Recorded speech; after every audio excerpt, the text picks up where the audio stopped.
தொடர்ந்து நேரத்திற்கான தலைப்புச் செய்திகளை பார்க்கலாம். திருநெல்வேலி, தூத்துக்குடி, தென்காசி ஆகிய 3 மாவட்டங்களில் இன்று பள்ளிகளுக்கு மட்டும் விடுமுறை. இரவு முதல் தொடர்ந்து கனமழை பெய்து வருவதால் அந்தந்த மாவட்ட ஆட்சியர்கள் விடுமுறை அறிவிப்பு.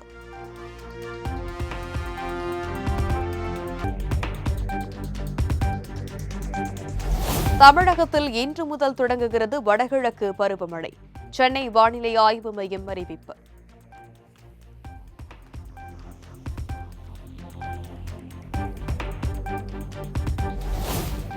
தேனி, தென்காசி, நெல்லை, ராமநாதபுரம் ஆகிய 4 மாவட்டங்களில் இன்று மிக கனமழைக்கான ஆரஞ்ச் அலர்ட் விடுப்பு. சென்னை, கன்னியாகுமரி, தூத்துக்குடி, விருதுநகர் உள்ளிட்ட 22 மாவட்டங்களில் கனமழைக்கு வாய்ப்பு.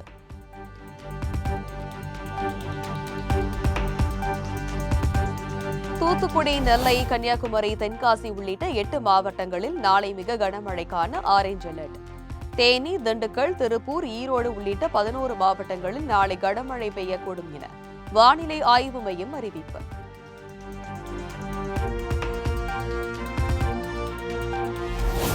சென்னையில் பல்வேறு பகுதியில் இரவில் வெளுத்து வாங்கிய கனமழை. தமிழகத்தில் வடகிழக்கு பருவமழை இன்று முதல் தொடங்கவுள்ள நிலையில் பரவலாக மழை.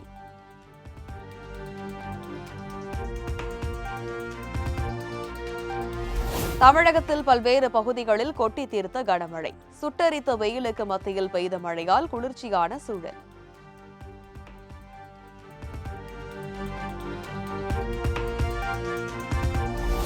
தேனி மாவட்டம் போடியில் கொட்டி தீர்த்த கனமழையால் வீடு இடிந்து விழுந்து சேதம். வீட்டில் யாரும் இல்லாத நிலையில் உயிர் சேதம் தவிர்ப்பு.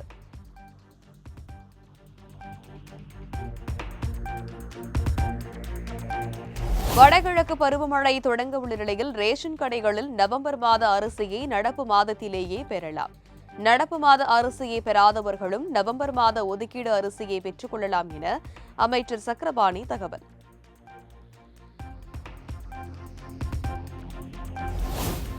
முதலமைச்சர் மு.க.ஸ்டாலின் முன்னிலையில் ஹிட்டாச்சி குழுமத்துடன் புரிந்துணர்வு ஒப்பந்தம் கையெழுத்து. 5 ஆண்டுகளில் 2000 கோடி முதலீடு மற்றும் 3000 பேருக்கு வேலைவாய்ப்பு கிடைக்கும் என தமிழக அரசு தகவல்.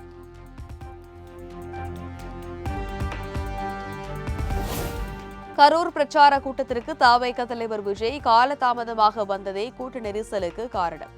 காலை முதல் காத்திருந்த மக்களுக்கு குடிநீர் தரப்படவில்லை, உணவு வழங்கப்படவில்லை என முதலமைச்சர் மு.க.ஸ்டாலின் குற்றச்சாட்டு.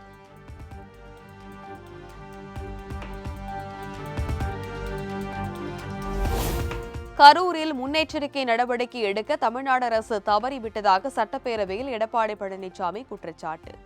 முதலமைச்சர் மு.க.ஸ்டாலின் தெரிவித்ததிலும் காவல்துறை சார்பில் தெரிவிக்கப்பட்டுள்ளதிலும் முரண்பாடுகள் உள்ளதாகவும் பேச்சு.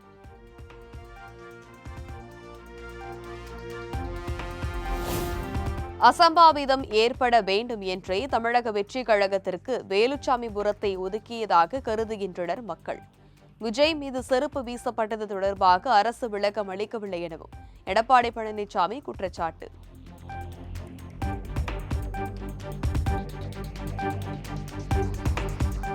சட்டப்பேரவையில் தான் பேச எழுந்தாலே பதறுகிறார் முதலமைச்சர் மு.க.ஸ்டாலின். எதிர்க்கட்சி வெளிநடப்பு செய்ததும் வழக்கம் போல வெற்று சுவரை பார்த்து வெட்டி வசனம் பேசுவதாகவும் எடப்பாடி பழனிசாமி விமர்சனம்.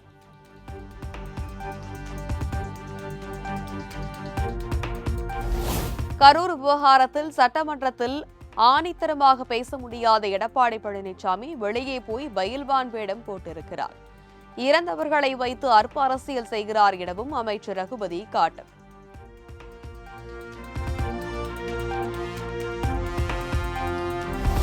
நடப்பு நிதியாண்டிற்கான கூடுதல் செலவின துணை மதிப்பீடு அறிக்கையை தாக்கல் செய்தார் அமைச்சர் தங்கம் தென்னரசு. 25-26ஆம் ஆண்டில் 2914 கோடி ரூபாய் கூடுதல் செலவாகும் என தகவல்.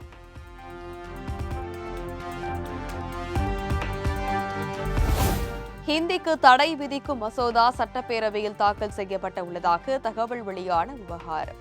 மசோதாவுக்கான எந்த ஒரு முன்மொழிவும் பெறப்படவில்லை என சட்டப்பேரவை செயலாளர் விளக்கம்.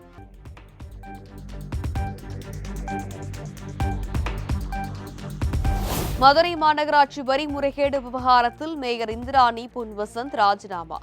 குடும்ப சூழலால் பதவி விலகுவதாக ஆணையர் சித்ரா விஜயனிடம் கடிதம்.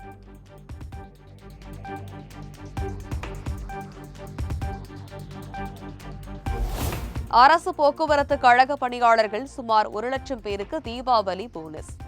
175 கோடி 51 லட்சம் ரூபாய் வங்கிக் கணக்கில் வரவு வைக்கப்பட்டுள்ளதாக அமைச்சர் சிவசங்கர் தகவல்.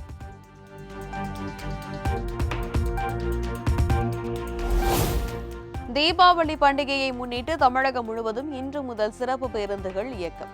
பொதுமக்கள் சொந்த ஊர்களுக்கு செல்வதற்காக ஏதுவாக வரும் 19ஆம் தேதி வரை 20,372 பேருந்துகள் இயக்கப்படுவதாக அரசு போக்குவரத்து கழகம் அறிவிப்பு.